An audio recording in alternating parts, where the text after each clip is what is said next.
हाय, hello, नमस्ते. मी आहे मोहिनी आणि तुमचं स्वागत आहे माझ्या चॅनलमध्ये द फॅसिनेटिंग वुमन.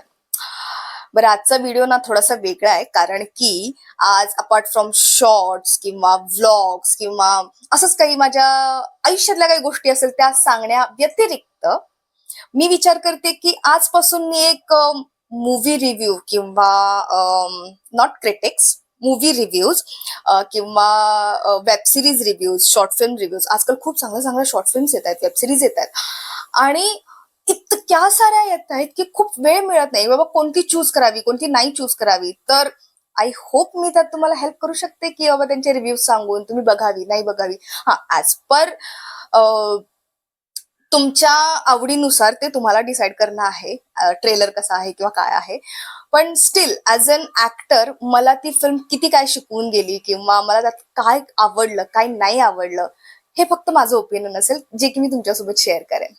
सो म्हटलं मग आज पहिल्यांदा कोणत्या मूवी पासून सुरुवात करावी. तर जी की रिसेंटलीच रिलीज झाली आहे, धुरंधर.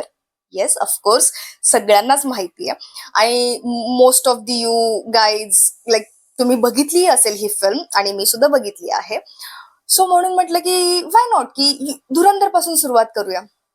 फर्स्ट ऑफ ऑल, धुरंधरचे डिरेक्टर जे आहेत त्यांच्यासाठी खूप खूप खूप मोठा सॅल्यूट आहे की फिल्म 3 तास 3 तास 40 मिनिटांची आहे अराउंड. पण तुम्हाला कुठंही असं म्हणजे बापरे काय चाललंय फिल्म मध्ये, बापरे मला बोर होतंय असं अजिबात नाही. असं म्हणजे तुमची नजर त्या फिल्मवरून त्या स्क्रीनवरून इकडे तिकडे हलणार नाही अशी ती एकदम छान बाइंड केलेली आहे स्टोरी स्टार्ट टू एंड.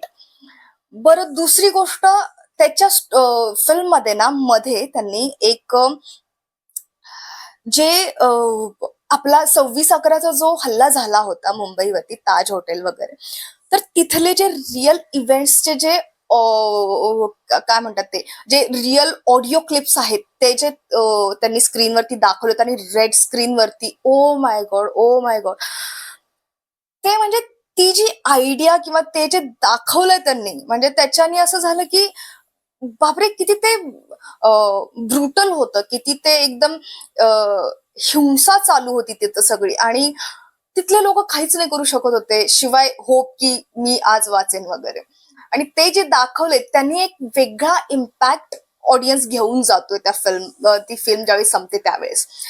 दुसरी गोष्ट, ऍक्टिंग बघायला झालं ऍज अन ऍक्टर मी ऑब्व्हियसली पहिल्यांदा सगळ्यांची ऍक्टिंग बघेल.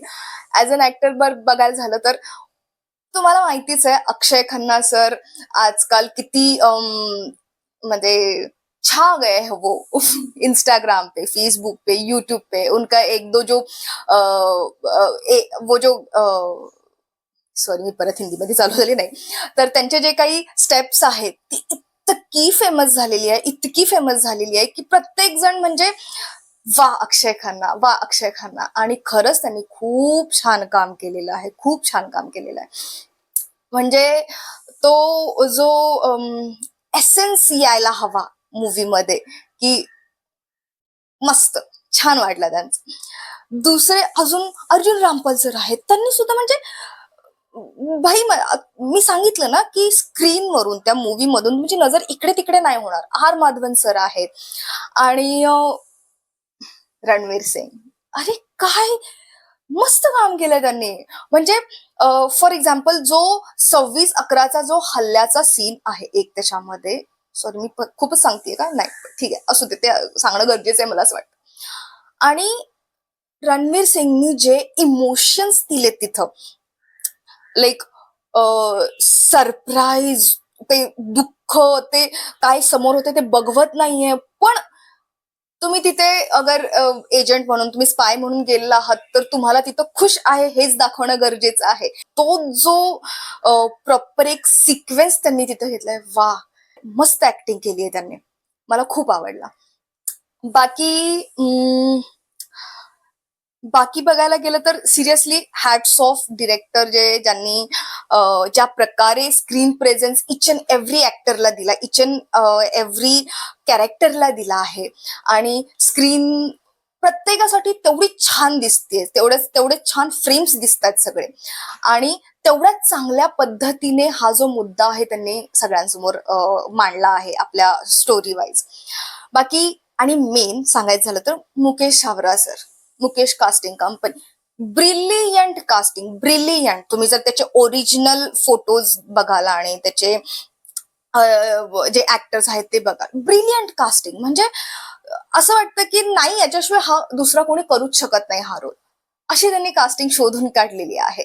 सो ओव्हरऑल मूवी खूप छान आहे. तुम्ही जर बघितला नसेल तर प्लीज जाऊन बघा आणि मला कमेंटमध्ये कळवा की तुम्हालाही हा मूवी कसा वाटला, किंवा मूवी मधलं तुम्हाला अजून काही वेगळं छान आवडलं, माझ्याकडून मिस झालं असेल सांगणं, तर तसं मला कळवा. ठीक आहे. सो थँक्यू सो मच, आणि परत भेटू पुढच्या व्हिडिओमध्ये, शॉर्ट्स मध्ये और व्लॉग्स मध्ये. Bye bye.